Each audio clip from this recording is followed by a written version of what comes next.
Welcome to News Across Nigeria, and on today's edition, a Yoruba socio-cultural organization supports federal government's anti-corruption crusade.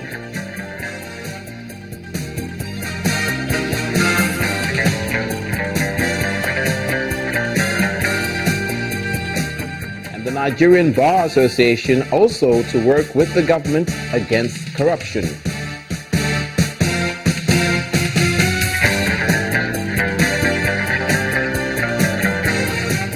And helicopter pilot training in Kwara State.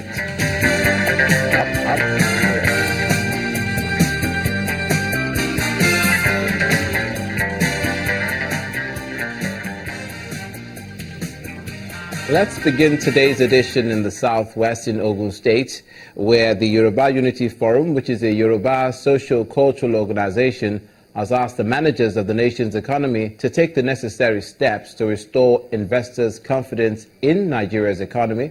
This advice was given at the forum during its meeting held in Ogun State, southwest Nigeria.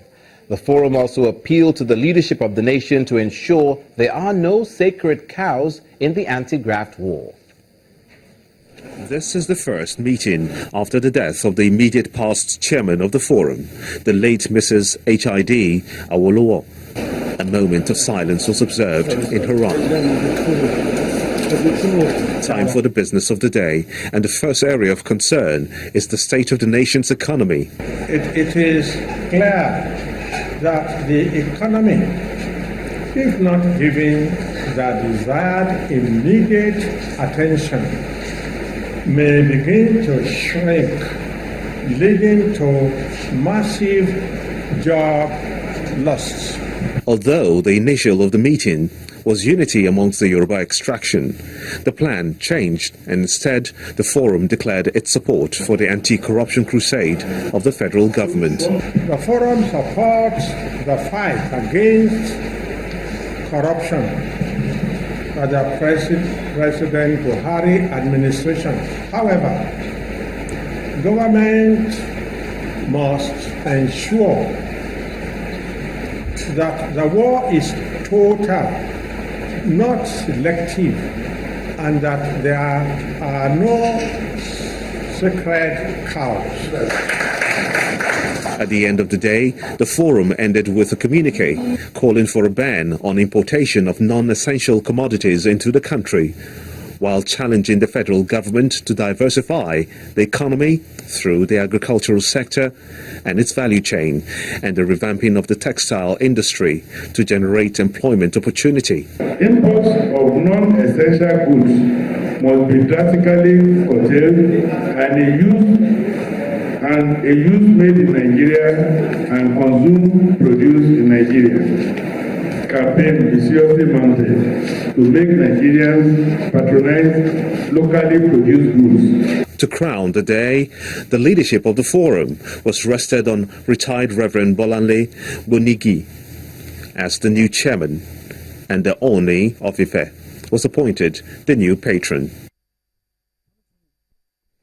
Still in the region, that's the southwest, and in the issues of nation building now, Lagos State Governor Mr. Akinwumi Ambode has restated his administration's commitment to ensure that the blue line of the light rail project is up and running by December 2016. Governor Ambode gave the assurance at the 5th Lagos Corporate Assembly, a forum for public-private sector engagement held at the Lagos House in Ikeja. The governor says he is ready to partner with existing and will-be investors for industrial growth as far as such investors are bringing value to the state. The Lagos Corporate Assembly is a major platform on which captains of industry, chief executive officers and other stakeholders in the organized private sector meet with the government.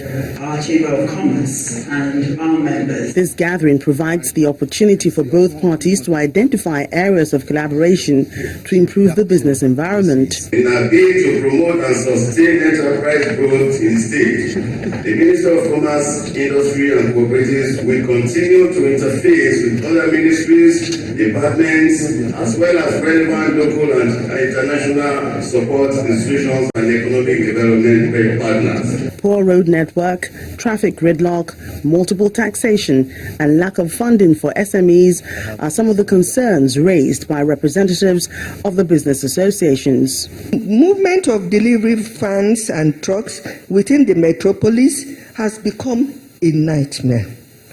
There are too many permits and licenses to be obtained.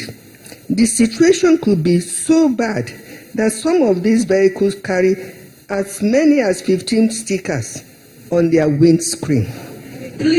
Having listened to these complaints, Governor Akinwumi Ambode listed some of the projects being embarked upon to improve the business environment. Traffic flow in Lagos, roads are not enough. So the issue is more about what is the mode of transportation in Lagos generally. You cannot have 22 million people and be using just one mode of transportation, which is road. It's not going to work. Nobody dissolves into anywhere. So it's the issue of water, the rail. We're also looking at it. Before the year runs out, by December, I think, that rail from Mile 2 to CMS will start running. He also gave assurances that his administration is more than willing to go all out to ensure that businesses thrive with the aim of improving on the socio-economic well-being of citizens.